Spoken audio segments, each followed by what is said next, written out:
Imagine trying to build a vintage Swiss watch completely from scratch. You've got all the raw materials sitting right there on your workbench, right? The tiny gears, the delicate little springs, the glass face. Sounds like a nightmare already. Oh, it gets worse. Yeah. Because there is a massive catch. You only have like a vague idea of what half the parts actually do, and you have absolutely no instruction manual. Right. You're just staring at this pile of metal, hoping you can somehow assemble a masterpiece that ticks perfectly. And, well, that is exactly the challenge scientists face right now when they try to grow replacement brain cells for Parkinson's disease. We know what the final working watch looks like, sure, but the actual step-by-step instruction manual for how the human embryo builds it, that has been incredibly elusive. Which is really why the whole regenerative medicine field has been stuck in this frustrating bottleneck for years now. I mean, we've spent decades trying to brute force stem cells into becoming these very specific brain cells. We throw all these chemical signals at them in a petri dish, just kind of hoping they organize themselves. Right, hoping for the best. Exactly. But without that original biological blueprint, the cells we produce, they're often fragile, or they're incomplete, or they just simply die off before they can even be useful. And that is exactly what makes the source material for today's deep dive so gripping. We're looking at a recent paper from Nature Neuroscience, and it's titled, Distinct Radial Glia Subtypes Regulate Midbrain Dopaminergic Neuron Development. So our mission today for you listening is to finally decode that missing biological blueprint. Yeah, it's a huge step forward. We are going to explore how a very specific set of stem cells in the embryonic brain manages just a mind-bending feat. They don't just give birth to the exact neurons lost in Parkinson's, but they simultaneously build the customized life support system required to keep those delicate new neurons alive. It really represents a total paradigm shift in how we view brain development. We are finally moving away from the idea that building a brain is just, a linear assembly line of individual parts. What the researchers uncovered here is this highly dynamic, interconnected, and almost shockingly elegant system of cellular coordination. Okay, so let's start with the ultimate target of this construction project. We are talking about midbrain dopaminergic neurons, or mesDA neurons for short. Right. These are the specialized dopamine-producing cells that slowly degenerate in patients with Parkinson's disease. The holy grail of treatment here is cell replacement therapy, which means literally growing fresh mesDA neurons in a lab and transplanting them into a patient's brain to cure the disease. But to do that, we really have to look at their origin story in the embryo, right? Yes, exactly. And to trace that origin, we have to look really closely at a specific type of cell known as radial glia. Now, if you look at a classic neuroscience textbook, radial glia are typically described as the structural support. Right, like the scaffolding. I always pictured them as these long biological cables or poles that newly born neurons would literally grab onto and just shimmy up to reach their final destination in the brain. And, well, that is the traditional view, and it's actually true for many parts of the developing cortex. But this paper highlights that in the ventral midbrain, specifically this tiny region called the floor plate, these radial glia are not just passive scaffolding standing around the construction site. Wait, really? Yeah, they are the actual neural stem cells. They are highly active progenitors that physically create the mesDA neurons. Oh, wow. So to figure out what these radial glia were actually doing, the researchers used something called single-cell RNA sequencing on developing mouse and human brains, which is basically reading the active genetic code of thousands of individual cells to see what they were actively up to. Exactly, zooming way, way in. And they found that the radial glia were completely driving the development of these dopamine neurons. But here's the curveball they hit. They realized the radial glia were not just one uniform type of cell. Far from it, actually. The sequencing revealed 3 distinct, highly specialized subtypes. They called them RGL1, RGL2, and RGL3. And the wild part is, even though they live right next to each other in the exact same tiny region, their transcriptional profiles are entirely different. Meaning the specific genes they have turned on. Yes, exactly. The genes they have turned on dictate completely different jobs for each subtype. Wait, let me make sure I have this straight, because this is wild. If the developing midbrain is our construction site, the old textbook view was that radial glia were just the dumb steel scaffolding. But this genetic sequencing is telling us they're actually 3 totally different, highly specialized contractors working on the same site. That's a fantastic way to look at it, honestly. The division of labor is stunning. So RGL1 is expressing genes strictly related to active cell division and multiplication. Okay.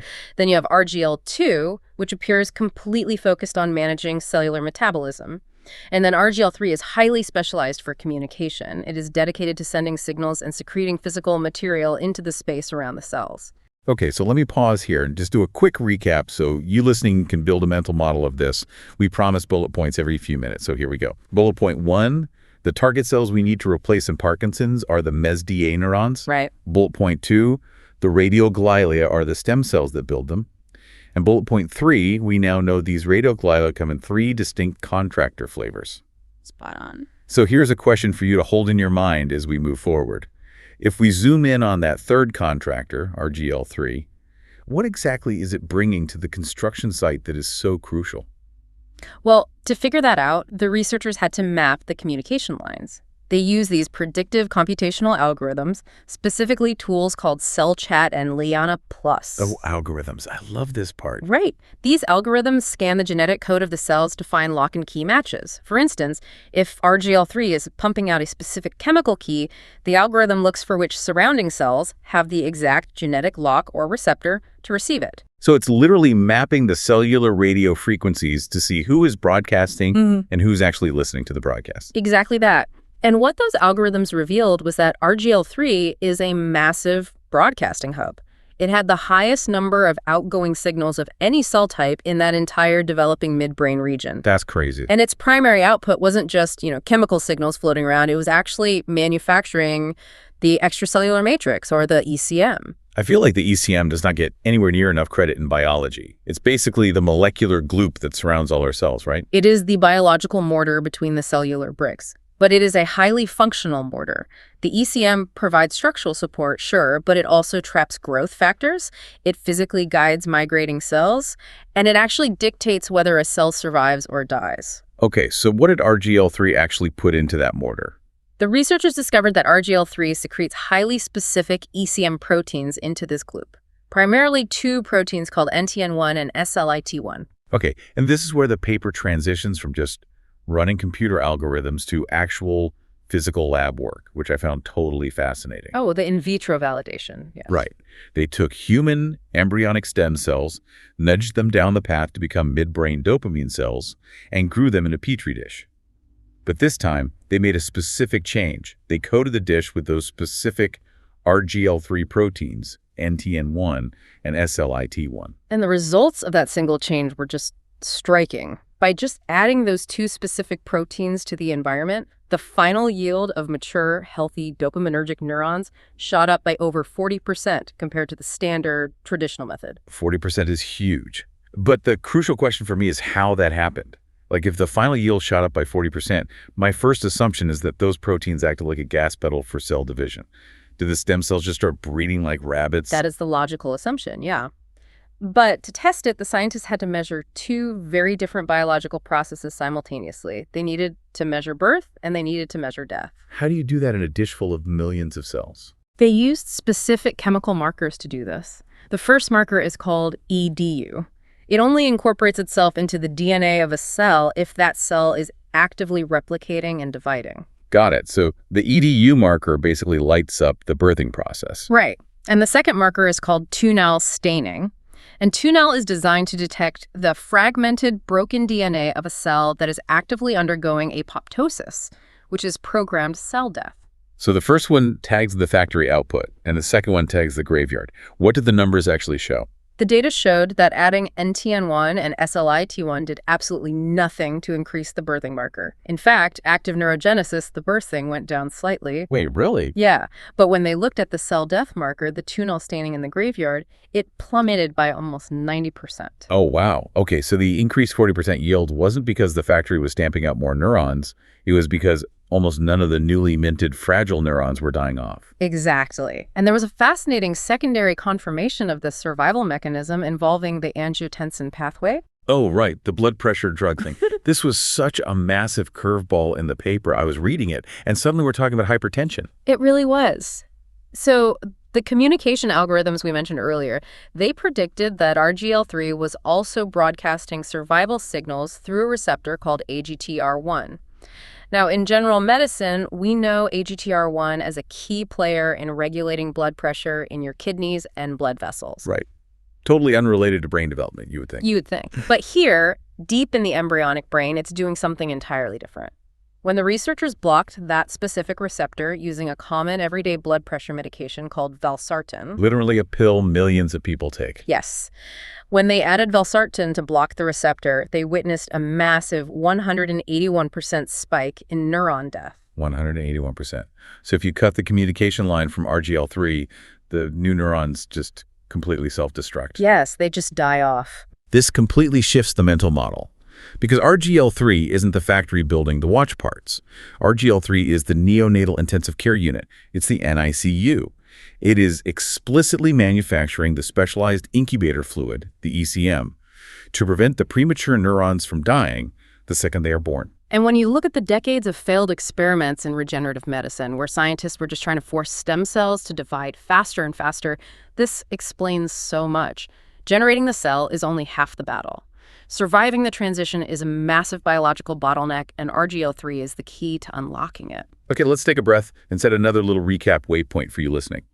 Bullet point 1, RGL3 is a signaling hub. Bullet point 2, it secretes ECM proteins like NTN1 and SLIT1. And bullet point 3, these proteins do not boost cell division, they drastically cut cell death by 90%. Perfect summary. So that raises the most obvious question, which I want you listening to ponder. If RGL3 is just the life support system keeping the babies alive, who is actually giving both to the neurons in the first place? For that, the researchers had to move to a different branch of the family tree. They had to look at the RGL1 subtype. Through their genetic analysis, they identified RGL1 as the true neurogenic progenitor. This is the master builder. The actual factory. Yes, but to prove it, they had to map out RGL1's internal control board, specifically its transcription factors. Okay, for a quick refresher for those who might need it, transcription factors are basically the master switches inside a cell's nucleus. They bind directly to the DNA and turn entire networks of genes on or off, which ultimately dictates what a cell behaves like and what it physically becomes. Spot on. So they used rigorous statistical filtering to cut through all the genetic noise and isolate the exact transcription factor network that gives RGL1 its unique identity. And sitting right at the absolute center of this network, acting as the core master switch for building dopamine neurons, was a gene called BMAL1. Hold on. BMAL1. Isn't that the famous circadian rhythm gene, like the one that controls our sleep-wake cycle? It is globally recognized for exactly that. It regulates cellular metabolism across a 24-hour period in mammals. We all have it. So what is it doing building brain cells? That's the beauty of it. Here in the developing embryonic midbrain, far before the organism even has eyes or a functioning circadian clock, BMAL1 is serving a completely different master. It is acting as a newly validated, powerful regulator of neurogenesis. That is wild. That is like an architect realizing the structural design for a skyscraper's plumbing works perfectly as the blueprint for a suburban home's heating system. It's repurposing a master design for a completely different context, depending on what the body needs at that exact moment. Biology is just the ultimate recycler. The researchers discovered that in RGL1, BMAO1 interacts intimately with the WANT pathway. Which is what exactly? The WANT pathway is essentially a core biological engine for cellular growth and proliferation. So when the scientists experimentally turn up the volume on BMAL1 in human stem cells, the proliferation of the progenitors and the final number of dopamine neurons increased significantly. All right, so time for another quick summary check. RGL1 is the factory. It relies on a transcription factor network. And BML1, a clock gene, acts as a master switch to drive the birth of new dopaminergic neurons. Exactly. Let's hold both pieces of this puzzle in our minds for a second. We have RGL1 generating the raw neurons. We have RGL3 acting as the NICU, pumping out the functional gloop to keep them alive. How on earth do these two completely distinct populations of cells coordinate their timing so perfectly during brain development? I mean, if the NICU isn't ready when the baby is born, it dies. This is where we reach the climax of the paper and, frankly, some of the most elegant experimental design in modern developmental biology. The researchers needed to unequivocally prove the relationship between the factory, the product, and the NICU. And to do that, they turned to something called single-cell lineage tracing. I was hoping we would get to this, because conceptually, tracing a single cell's family tree in a petri dish filled with millions of microscopic, constantly shifting human cells sounds completely impossible. They all look identical. How do you track who gave birth to whom over, like, a month? It requires a brilliant two-part system. First, they genetically engineered the human embryonic stem cells with a fluorescent reporter. Okay, so making them glow. Right. They rigged it so that whenever a cell turned on a specific marker gene for RGL1, specifically a gene called MSX1, that individual cell would physically glow red under a microscope. This allowed the scientists to sort through the millions of cells and isolate a completely pure population of just the red, glowing RGL1 stem cells. Okay, so step one makes sense. You have a dish containing only the pure RGL1 stem cells, but they still look completely identical to each other. They're just a bunch of red dots. How do you tell this specific RGL1 cell apart from that RGL1 cell right next to it? You have to give them a name tag, or more accurately, a genetic barcode. They introduced a specialized lentivirus to the pure RGL1 cells. A virus. Yeah, lentiviruses have the unique ability to insert genetic material permanently into a host cell's DNA. The library of viruses they use contain millions of unique, random 30-letter genetic sequences. They call them clone IDs. Oh, I see. So the virus basically acts like a molecular tattoo artist. Yeah. It randomly injects a unique 30-letter genetic surname deep into the DNA of every single individual RGL1 cell. And because that 30-letter barcode is permanently integrated into the core DNA, when that specific RGL1 cell divides, every single daughter cell, granddaughter cell, and great-granddaughter cell inherits that exact same barcode. So it's literally a cellular 23andMe test. You just swab their DNA later to see where they were related to. Exactly. So they let these barcoded cells grow, divide, and differentiate for 28 days. And at the end of the month, they sequence the individual cells and simply read the barcodes to see exactly who is related to whom. Okay, so let me guess what this 28-day family reunion actually looked like. They read the barcodes, and they see that the RGL1 cells successfully gave birth to all the new baby dopamine neurons. And they see that RGL3 was just, a totally separate neighbor cell that happened to move in next door to provide support. Actually, no. It is far weirder and much more profound than that. When they read the barcodes, the exact same 30-letter sequences found inside the baby dopamine neurons were also found inside the RGL3 cells. Wait, are you saying RGL1 turned into both of them? The barcodes proved it unequivocally. The RGL1 progenitor cell divides to produce the target dopamine neuron, and it also gives rise to the RGL3 cell. That just completely breaks my mental model in the best way possible. It means RGL1 isn't just a parent cell. It's like a pregnant mother who gives birth to a baby and simultaneously gives birth to a fully furnished, customized nursery room designed exclusively to keep that specific baby alive. It is an absolute package deal. It is a breathtaking evolutionary strategy, isn't it? The embryonic brain doesn't just produce a highly specialized, fragile neuron and hope for the best in a hostile environment. It is programmed so that the stem cell divides to produce the neuron and its own specialized niche cell, ensuring that the exact survival signals and extracellular matrix needed are immediately present on site. Think about what this means for you listening, especially regarding the future of medicine. We used to think building a brain was just an assembly line of isolated parts, but now we know it's a highly choreographed, self-sustaining ecosystem. If you are a scientist trying to grow a cure for Parkinson's, this fundamentally changes your entire recipe, right? Completely. I mean, for years, the protocol has been push the stem cells down the neuronal pathway as hard as possible. Just make neurons, neurons, neurons. But this paper proves that if you only grow the neurons, you are completely missing half the equation. You are missing the life support system. But because of this research, we now have the instruction manual. Scientists can actually sort for these master RGL1 cells using that MSX1 marker we talked about, or they can artificially add the RGL3 NICU proteins, the NTN1 and SLIT1, straight into the Petri dish.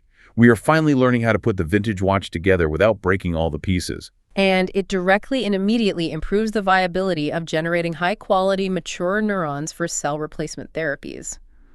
We are no longer just guessing in the dark. We have a clear path forward for Parkinson's research. Which leaves us with a truly mind-bending final thought for you to ponder as we wrap up today.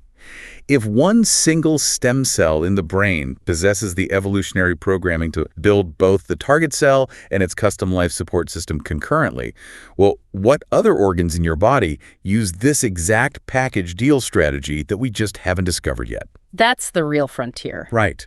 Could the secret to regenerating a failing heart or a damaged liver simply be finding the one master cell that knows how to build the nursery too? It really makes you wonder what else is hiding in our biological blueprint. A fascinating question to leave on. There's so much left to uncover. Thanks for joining us on this deep dive. See you next time.